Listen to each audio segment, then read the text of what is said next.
Speaker, we have Mr. Seng. Mr. Seng is currently a Senior Program Coordinator for Culture and Arts Education at Cambodian Living Arts. Previously, Seng served as a producer, manager, facilitator, and arts administrator at CLA, and was extensively involved in the first 10 years of the organization's early work in reviving traditional Cambodian art forms and intangible cultural heritage. Seng's current role centers on building culture and arts education into Cambodia's education system, working in partnership with the Ministry of Education, Youth and Sports, the Ministry of Culture and Fine Arts, and UNESCO. This project is funded by UNESCO and involves the integration of ICH into arts and culture curriculums in Cambodia's public schools. Seng's dream is to see every Cambodian learn the arts and to see Cambodia contribute traditional and contemporary artistic expression and best practices to the global arts community. In his presentation today, he will share more about harnessing youth participation in reflecting a modern Cambodia and relevant social issues through intangible cultural heritage. Mr. Seng, please.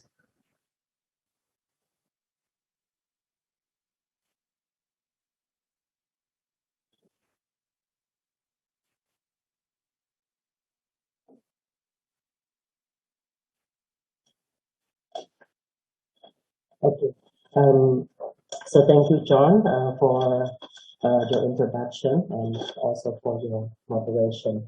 And also thanks the meeting for having me here today. I'm so excited to be one of the panelists in this 2021 Southeast Asian collaborating meeting on safeguarding ICH under the theme of harnessed youth potential in performing arts. So let me share the screen with you to start my presentation.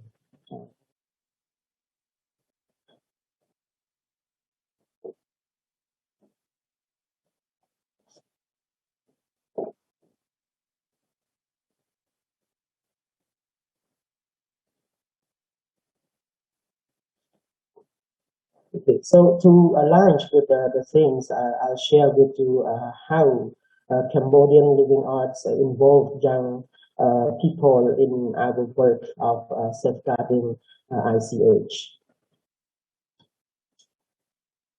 But first of all, let me share you guys a little bit about Cambodian Living Arts. So Cambodian Living Art is a not-for-profit organization founded in 1998 by the founder John Porn, who is a Cambodian musician, human rights activist, and a survivor of Khmer Rouge regime.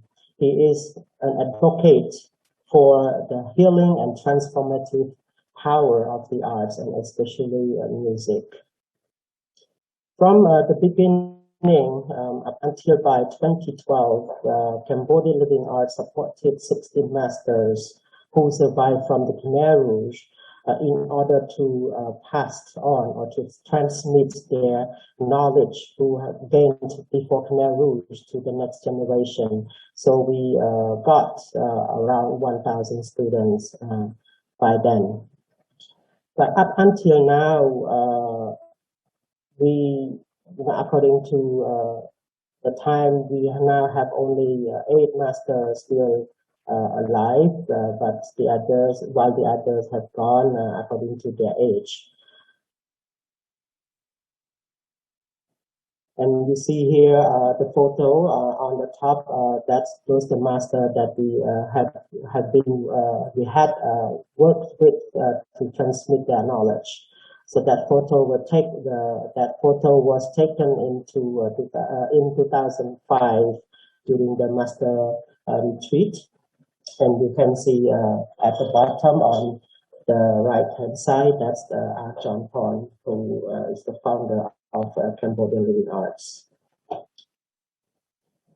So according to the rapid change in the context of Cambodia's development, let me show you the evolution of Cambodian Living Arts, how Cambodian Living Arts travels, from the beginning until now.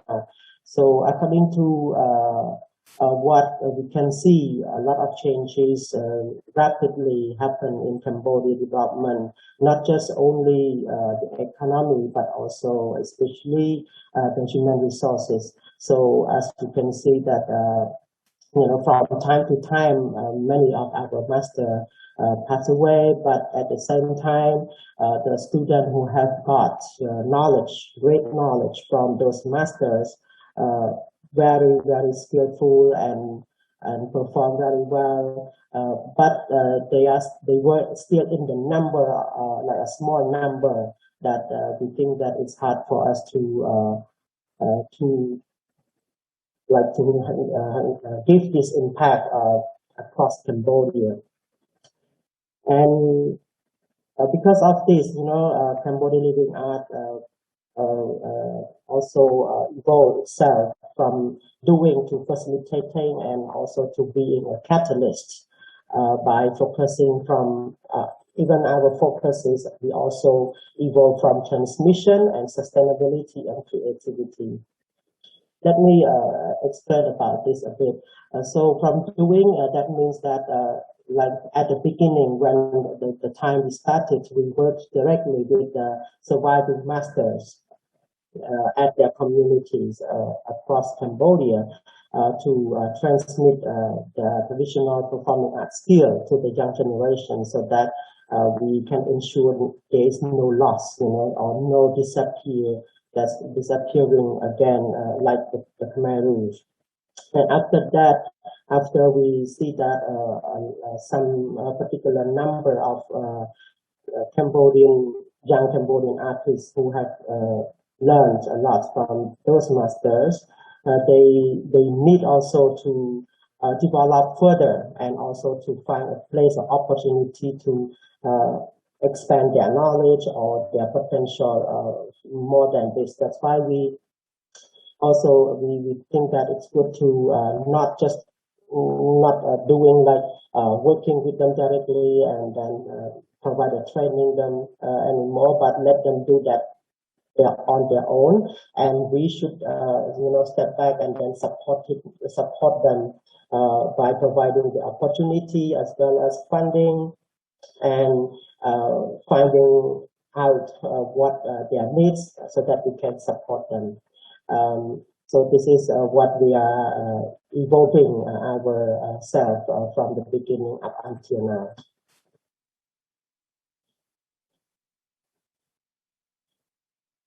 Okay, all right. So now this is how Cambodia Living Arts support as well as involve young people in safeguarding ICH in this contemporary Cambodia. So we have many more projects, but here I just want to highlight just some projects that how we engage with young people in our work. So there are two types of young group of people. One is a public youth engagement, and then the other is the young artist. So for the public youth, what we have been working and involved them in is one is the culture and arts education in public schools. So this is one of the pilot programs Cambodia Living Arts work right now until now in collaboration with the Ministry of Education, Youth and Sports, and UNESCO, and also Ministry of Culture and Fine Arts in Cambodia, so that we can find ways to integrate arts education into public school system. So that this is how we try to engage, like public school students to learn and to even to understand more about Cambodian traditional arts as well. And the other project that we also engage the youth in the arts program is about Youth Engagement Fund for Youth-led Initiative. So this is the project that we always support youth group who have a good idea in terms of how to promote, ICH. Can be just only one program of their own or can be part of their programs. And I will show you more about this later. And the other is about volunteer opportunity. So this is the opportunity that we always open to public youth to join our movement in any programs that we have for or organize for public, for example, like a festival or even other arts demonstration in the community, in rural areas, something like that. So the other part is about how to involve and support young artists. So in Cambodia Living Arts, right now we offer like scholarship to the young people, to young artists. Because in Cambodia, the funding opportunity is really less opportunity. But before we have this, we do not have any scholarship for the artists, especially young artists who really need to advance their skill more and more.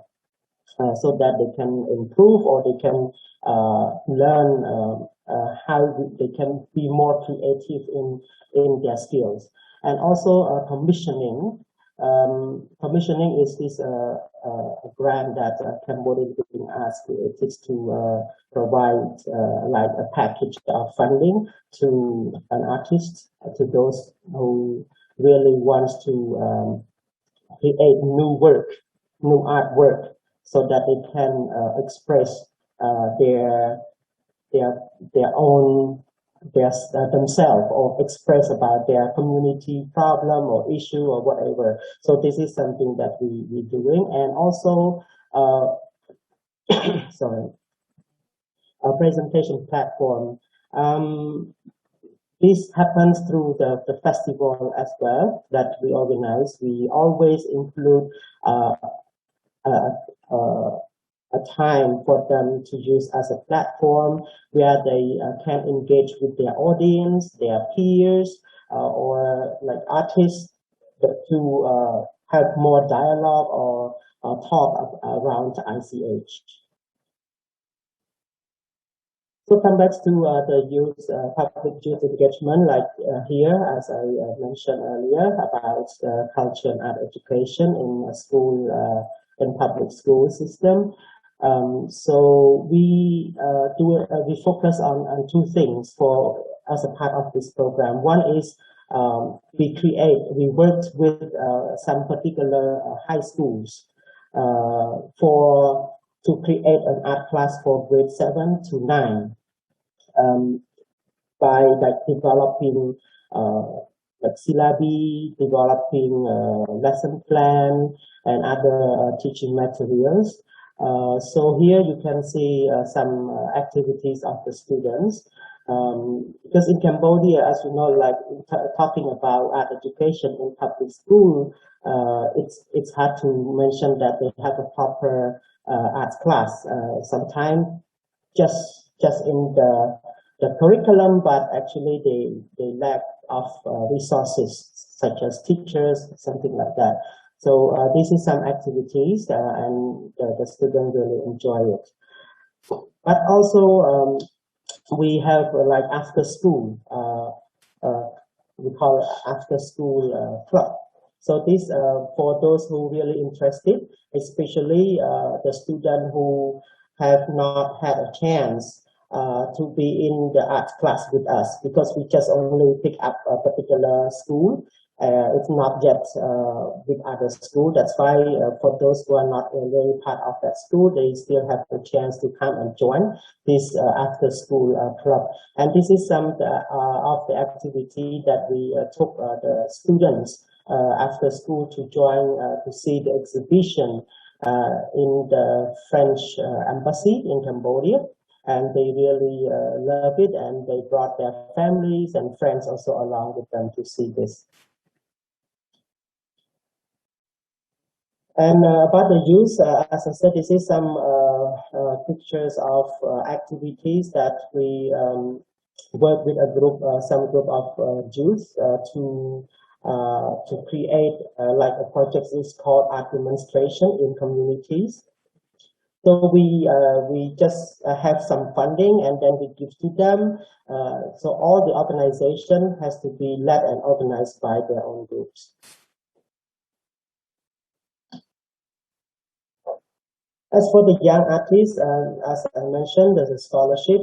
So we, during the scholarship program for the artists who receive the scholarship from us, because some need some money to advance their skills, to learn more skill in their art and music skills. But some artists, they just need, you know, like to learn English so that they can use it as a way to communicate for their arts, to promote their arts. And with commissioning, this is the activity, sorry, the artwork or the production that's created or formed by young artists.